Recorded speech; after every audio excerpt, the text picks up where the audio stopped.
All right, friends, so forgive me. I'm going to be sort of, working around the camera to show you this. And I don't know if you can see my space, but if you can, don't mind it.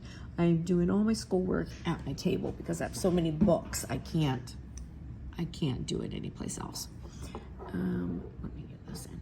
Okay, so listen, you may have already figured this out, but this is something I just figured out this weekend. I hadn't been on Cricut in a little bit simply because of, time.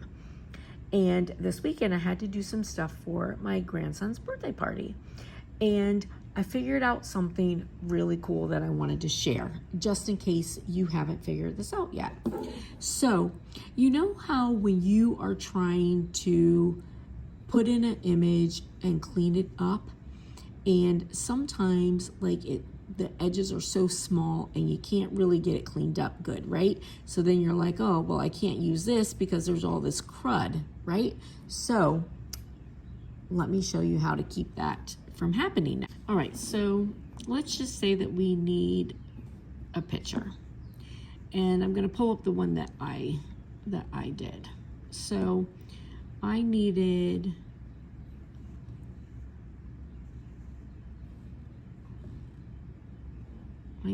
Spider-Man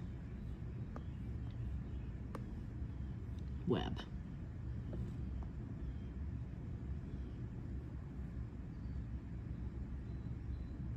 And let's just use this one. That's not really the one that I use, but let's just use it. And then we're going to take a screenshot of it.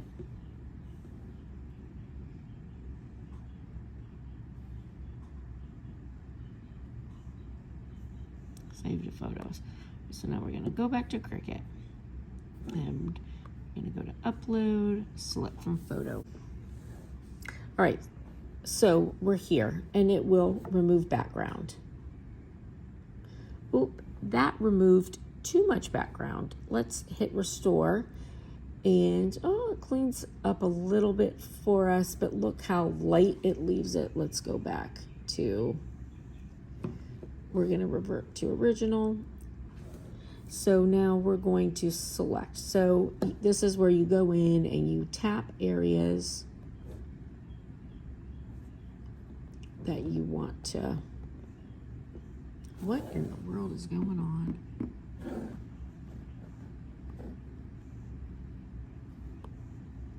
All right, so we're gonna just tap areas that we want.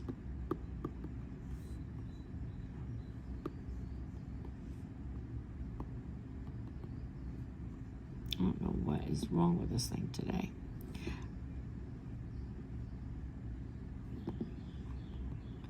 Oh, you know why? For some reason it's on erase instead of tap. All right, well, that's fine. This will be the same. Let's just do this for now, okay? Oh. I'm not even gonna do a lot, just a little.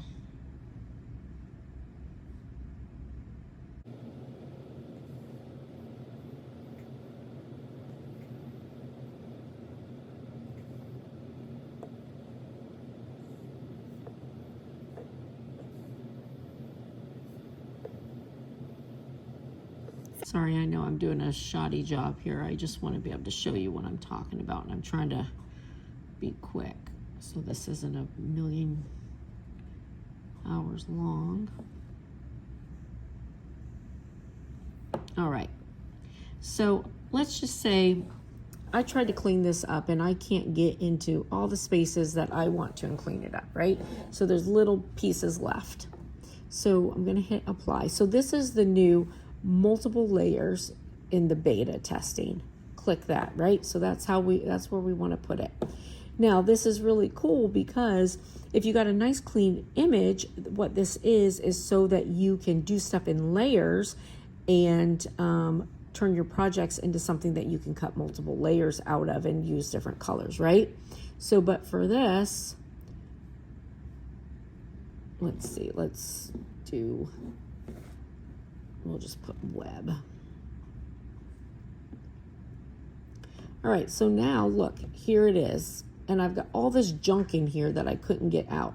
So now I'm going to ungroup it, right?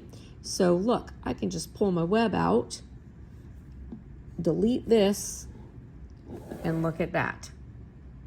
So if you have something that you can't clean up the background well enough, just use this multiple layers, right? And so that multiple layers is nice because it takes things that normally you'd have to put into like a different app to turn it into layers, and it actually creates layers for you. So that's really cool.